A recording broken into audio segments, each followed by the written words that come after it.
देखिए, एक ही चीज का डर है। भारतीय जनता पार्टी को पता है कि वो जो चुनाव है वो गड़बड़ झाला से चुनाव जीती है, बेईमानी से चुनाव जीत रही है, वोटों को काट करके चुनाव जीत रही है, वोटों को शिफ्ट करके चुनाव जीत रही है। जो जो एक्सपायर हो गया भाई, बिल्कुल उसका वोट कटना चाहिए। हम भी मानते हैं कि वो कटना चाहिए। और हमारे नेताओं को बार बार फंसाने का जो प्रयास किया जा रहा है वो केंद्र की भाजपा की सरकार के द्वारा किया जा रहा है, परेशान किया जा रहा है।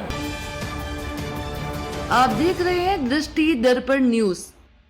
नमस्कार, मैं राज चौधरी और आप देख रहे हैं दृष्टि दर्पण न्यूज। इस वक्त हम राजधानी दिल्ली के बवाना विधानसभा क्षेत्र में हैं। हमारे साथ बात करने के लिए इस वक्त साभार डेरी वार्ड नंबर 28 से पूर्व एमएलए जय भगवान उपकार जी हमारे साथ है। सर, बहुत स्वागत है आपका हमारे चैनल में। सबसे पहला और एक महत्वपूर्ण सवाल, कल जिस तरह से चुनाव आयोग में विपक्ष के नेताओं ने प्रदर्शन किया, उसे लेकर क्या कहना चाहिए? देखिए, क्योंकि लगातार भारतीय जनता पार्टी के द्वारा, चाहे मैं हरियाणा की बात करूं, चाहे मैं दिल्ली की बात करूं, चाहे मैं बात करूं बिहार की, तो बिहार में आने वाले जो चुनाव है उन चुनाव को लेकर के बहुत ही गड़बड़ झाला हो रहा है। बहुत ही ज्यादा बड़े स्तर पर वोटों की कटिंग की जा रही है।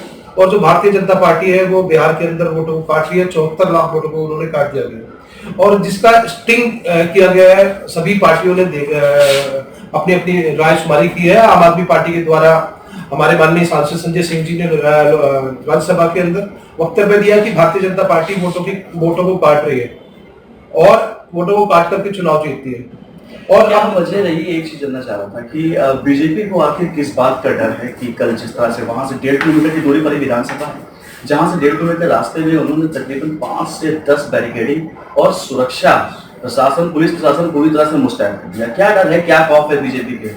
देखिए, एक ही चीज का डर है। भारतीय जनता पार्टी को पता है कि वो जो चुनाव है वो गड़बड़ झाला से चुनाव जीती है, बेईमानी से चुनाव जीती है। और उनको ये डर है कि क्योंकि सभी जो विपक्षी दल है वो बड़े स्तर पर विरोध प्रदर्शन कर रहे हैं और सभी पार्टियां उसमें बढ़ चढ़ करके हिस्सा ले रही हैं, क्योंकि उन्हें पता है कि जो भारतीय जनता पार्टी है बार बार जो चुनाव है वो बेईमानी से चुनाव जीत रही है, वोटों को काट करके चुनाव जीत रही है, वोटों को शिफ्ट करके चुनाव जीत रही है और बहुत ज्यादा गलत काम कर रही है। अच्छा, इसे लेकर चुनाव की अगर बात कर ले तो हम बात कर लेते हैं विधानसभा बिहार में आने वाले चुनाव के बारे में बात कर ले, जहां पर वोटर्स तकरीबन 2 से 3 लाख, जो अभी बात करें तो जो निर्वाचन आयोग की तरफ से, चुनाव आयोग की तरफ से जो लिस्ट जारी की गई है उसमें 2 लाख तकरीबन 2.5 लाख वोटर्स को मृत दिखाया गया है। जी, देखिए, बिहार के अंदर लगातार उन्होंने 2.5 लाख वोटरों को जो मर्द दिखाया गया है, बल्कि मेरे हिसाब से तो ज्यादा है। उसमें मैंने जो देखा है,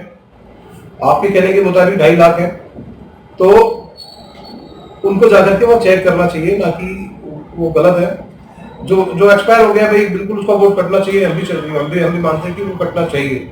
लेकिन भारतीय जनता पार्टी बड़े स्तर पर जो लोग वहां पर मौजूद हैं, जो लोग जिंदा हैं, उनका भी वोट काट दे रही है और उनके वोट को शिफ्ट कर रही है। ये एक गलत तरीका है।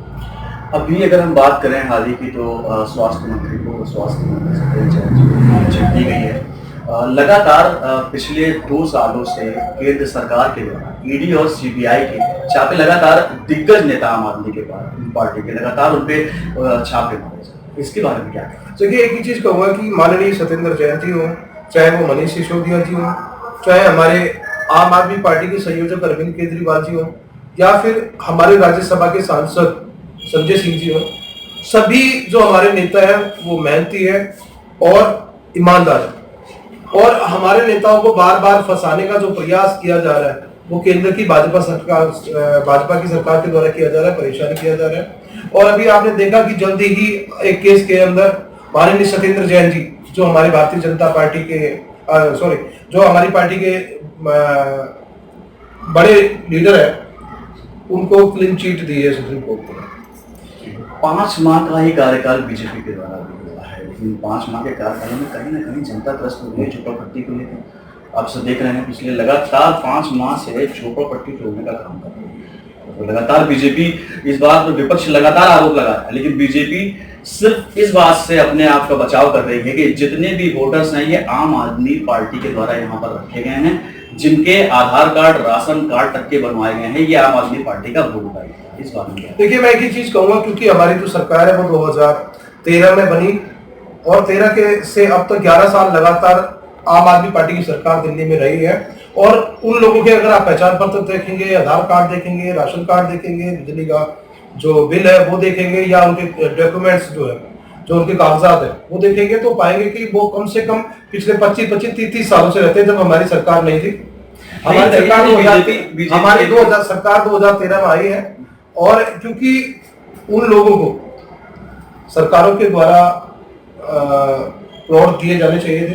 अब भारतीय जनता पार्टी लगातार पिछले जब से आई है, पिछले 5-6 महीनों से, और लगातार झुग्गियों को तोड़ रही है, सर्वे कर रही है, उनकी एक भी झुग्गी दिल्ली के अंदर नहीं छोड़ी गई। और क्योंकि अब वो ये कहना चाह रहे हैं कि हम सबको प्लॉट देंगे, मुझे नहीं लगता वो प्लॉट देंगे।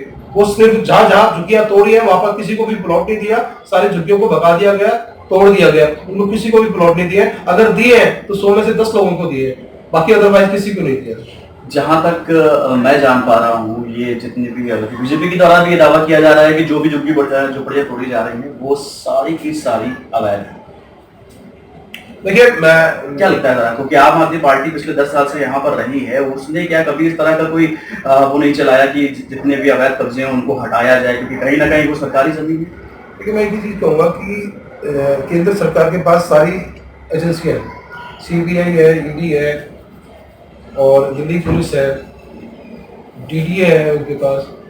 डीडीए की जमीन पर झुग्गियां बसी, ये कब बसी? आज तो बसी नहीं, आम आदमी पार्टी के टाइम में तो बसी नहीं। ये तो बहुत 30 साल पहले, 40 साल पहले झुग्गियां बसी हैं, और केंद्र की जमीन पे बसी हैं। दिल्ली पुलिस केंद्र के अधीन आती है। पिछले करीब 11-12 सालों से तो भारतीय जनता पार्टी सरकार केंद्र के अंदर है। तो जब से केंद्र सरकार ने क्यों संज्ञान नहीं लिया? डीडीए की जमीन पर, रेलवे की जमीन पर, यूसुफ की जमीन पर लगातार झुग्गियां बनी, और दिल्ली पुलिस ने बड़े स्तर पर झुग्गियां बसाई है। प्रशासन का काम है ना रोकना, तो प्रशासन है किसके हाथ में? केंद्र सरकार के हाथ में। तो प्रशासन को अपना काम करना चाहिए, केंद्र सरकार को अपना काम करना चाहिए कि जो झुग्गी वासी जिनको सुविधाएं देनी थी उनको सुविधा ना देकर के उनको परेशान किया गया, उनको वोट बैंक समझा गया। आम आदमी पार्टी की सरकार ने बिजली, पानी, शिक्षा, स्वास्थ्य का जो एक मॉडल दिल्ली के अंदर दिया, मैं बात करूं, चाहे मैं कैमरा की बात करूं, चाहे मैं वाईफाई की बात करूं, चाहे मैं मोहल्ला क्लिनिक की बात करूं, चाहे मैं पोली क्लिनिक की बात करूं, चाहे मैं रोड की बात करूं, चाहे मैं गलियों की बात करूं, चाहे मैं स्ट्रीट लाइट की बात करूं, हर तरीके से दिल्ली की सरकार ने काम करके दिखाया है, उनको सुविधाएं दी है। तो वो लोग अरविंद केजरीवाल जी से प्यार करते हैं, इसलिए करते हैं क्योंकि अरविंद केजरीवाल ने जो कहा है वो करके दिखाया।